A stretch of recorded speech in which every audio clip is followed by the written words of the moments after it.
অনেক অনেক কাল আগের কথা। গ্রামের নাম ছিল মধুপুর। সেই গ্রামে বাস করত রায়চরণ নামে এক গরিব জেলে। রায়চরণ একজন সাধারণ জেলে। প্রতিদিন ভোরে নদীতে মাছ ধরতে যায়।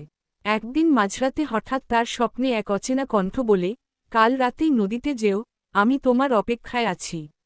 ভোরবেলা নয়, সেদিন সে রাতেই নৌকা নিয়ে নদীতে নামে।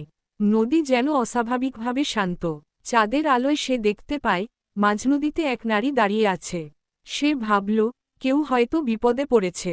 সে কাছে গেলে নারীটি বলল, আমি 5 বছর আগে এই নদীতেই ডুবে গেছি। কেউ আমার দেহ উদ্ধার করতে পারেনি। তুমি যদি আমার হাড়গোড় খুঁজে পেয়ে মাটিতে চাপা দাও, আমি মুক্তি পাব। জেলে ভয় পেলেও সম্মতি দিল। ভূত তাকে এক জায়গায় নিয়ে যায়, যেখানে নিচে নুড়িপাথরের নিচে কিছু হাড়। রায়চরণ সেগুলো তুলে গ্রামের কবরস্থানে সমাধি দেয়। সেই রাতেই সে আবার স্বপ্নে দেখে, সেই নারী তার সামনে এসে বলে, তোমার সাহস আর দয়া আমার শান্তি এনে দিয়েছে। আজ থেকে নদী তোমার পক্ষে থাকবে। এরপর থেকে রায়চরণ যেখানেই জাল ফেলত, মাছেই ভরে উঠত।